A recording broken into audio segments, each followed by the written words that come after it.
आप लोग ठीक है? हम तो ठीक हैं, लेकिन तूने हमारी जान बचाने के लिए उस लड़की से शादी करके अपने सारे सपनों पे गला घोट दिया। क्यों आकाश? भैया मेरे अरमानों से ज्यादा मेरे लिए इंपॉर्टेंट मेरी फैमिली है। पर आप लोग चिंता मत कीजिए, मैं इन सब के खिलाफ पुलिस कंप्लेन करूंगा। पुलिस की धमकी मत देना हमें।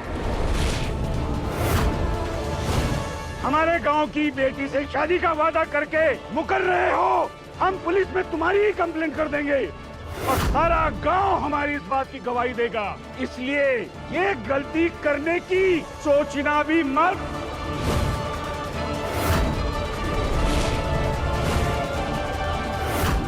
चलो। छोटी दादी, आपकी कैसी जिद थी? अगर आकाश शादी के लिए तैयार नहीं था तो आपने उसकी मर्जी के बगैर उसकी शादी क्यों करवाई? नहीं, मैंने उसकी शादी उसकी हामी से ही की है। मेरी हामी से? और कितना झूठ बोलेंगी दादी?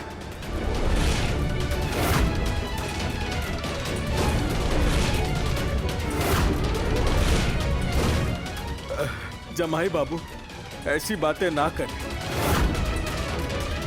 माफ कीजिएगा, मैं इस जबरदस्ती की शादी को नहीं मानता। देखिए, अगर आपने शादी से ना कह दिया तो हमारी नंदू की जिंदगी बर्बाद हो जाएगी। आकाश, ये हमारे संस्कार नहीं है। मैं मानती हूँ कि तुम्हारी शादी गलत तरीके से हुई है, लेकिन हम नंदिनी को इस तरीके से छोड़ के नहीं जा सकते हैं। तुमने उसके साथ 7 फेरे लिए हैं। अब वो हमारे घर की बहू है, हम उसे लेकर जाएंगे आकाश। और फिर ये भी सोचो कि उनके नानों पे क्या बीतेगी।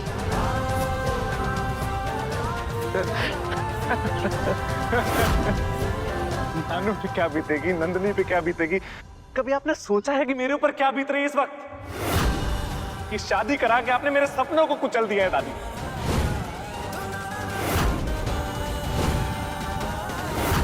न जाने किस्मत मेरे साथ क्या खेल खेल रही है।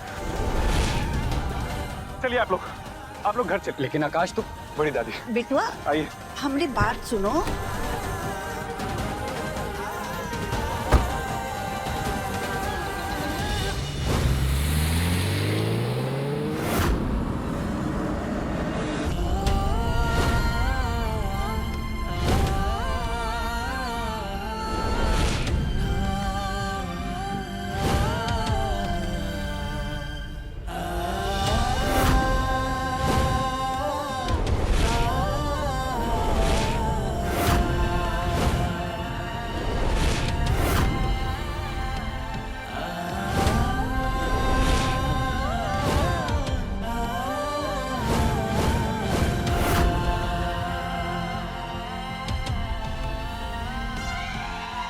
हमारी शादी हो गई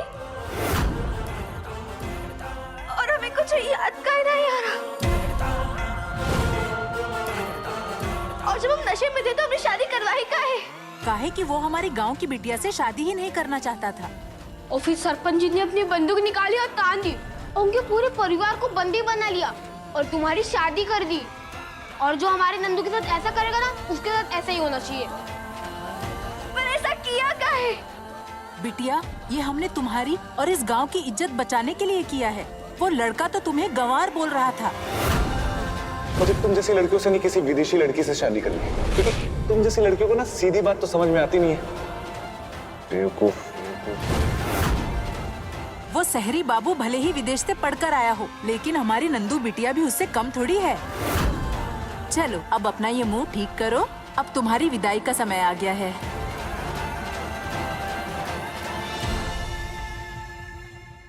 परिवार का कोई सदस्य रुका नहीं विदाई के लिए? क्योंकि दादी वो भी मेरी तरह इस शादी को नहीं मानते। इस शादी ने मेरी जिंदगी बर्बाद कर दी। शादी बर्बादी नहीं होवत है।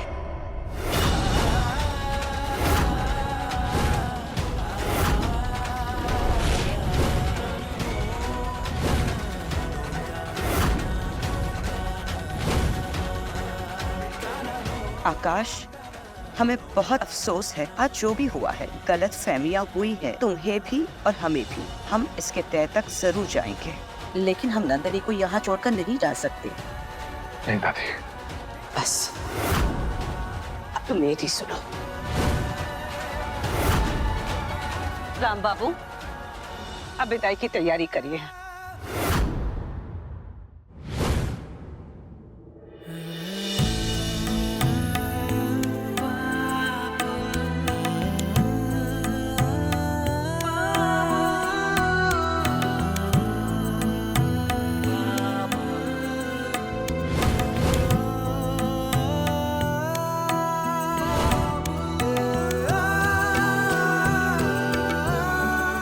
नंदू, हमको भी लेकर चलो ना तुम्हारे साथ।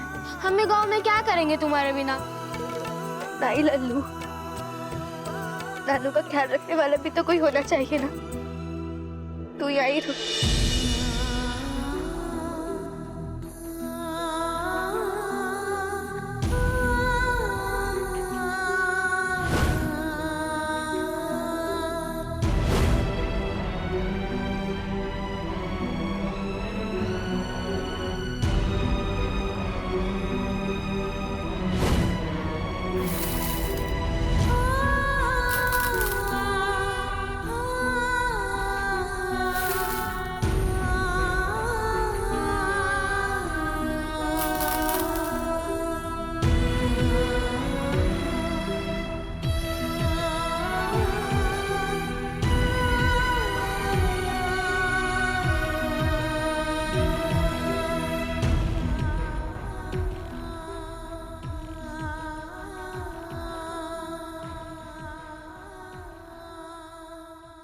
राम बाबू, हम बहू नहीं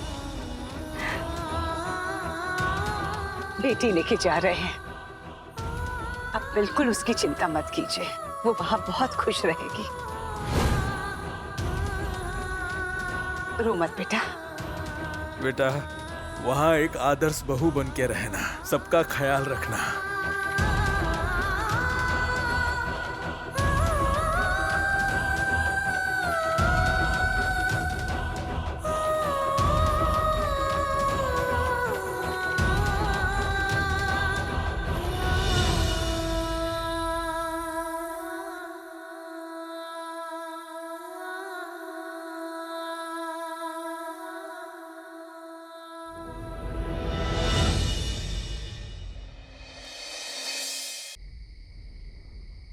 आओ बेटा।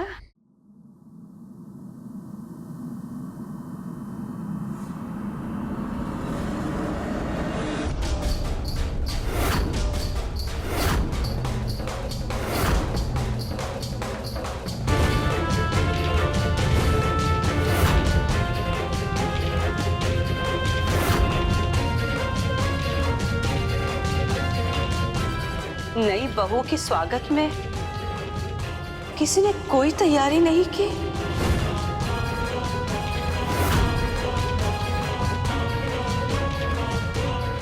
बाली,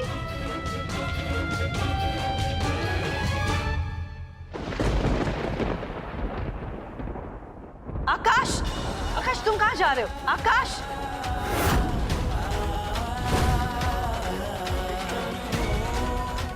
बेटा तुम चिंता मत करो। जिस हालत में तुम्हारी और आकाश की शादी हुई है ना, इसलिए वो थोड़ा गुस्से में है, लेकिन मुझे मेरे संस्कार पर पूरा भरोसा है। वो आज नहीं तो कल तुम्हें जरूर अपना लेगा। तुम यही रुको, मैं आरती की थाली लेकर आती हूँ।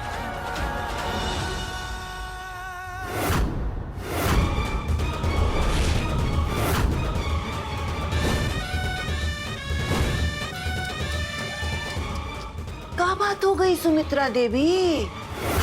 तुम्हारा लाडला पोता गृह प्रवेश किए बिना ही भीतर चला गया। और बेचारी नंदिनी, ना पति साथ है ना घर वाले। गृह प्रवेश तक कराने कोई साथ में नहीं आया।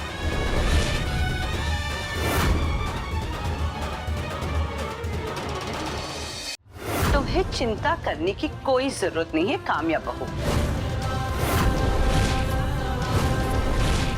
जब तक उसकी दादी सास जिंदा है ना, उसे किसी की जरूरत नहीं। मैं अकेले ही गृह प्रवेश कर लूंगी।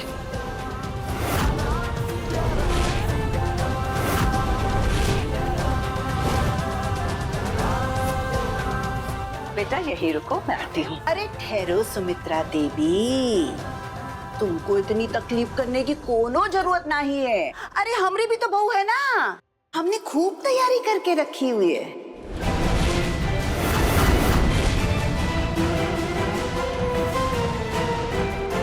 क्यों कमिया बहू? बिल्कुल, जाओ जाओ ले आओ।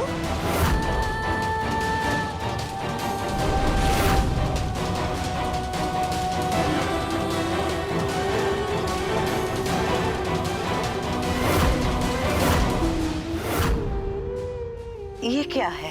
अरे ये तो हमने अपनी लाडली बहू के स्वागत के लिए तैयारी करी है। हम आरती और कलश लेकर आते हैं। अरे रुको रुको, कहीं जाने की जरूरत नहीं है। जैसे ही ये कपड़ा उठेगा, थाल में पड़ा हुआ सामान ये तुम्हारी लाडली बहू रानी देखेगी और खुद ही भागी जाएगी इस घर को छोड़कर।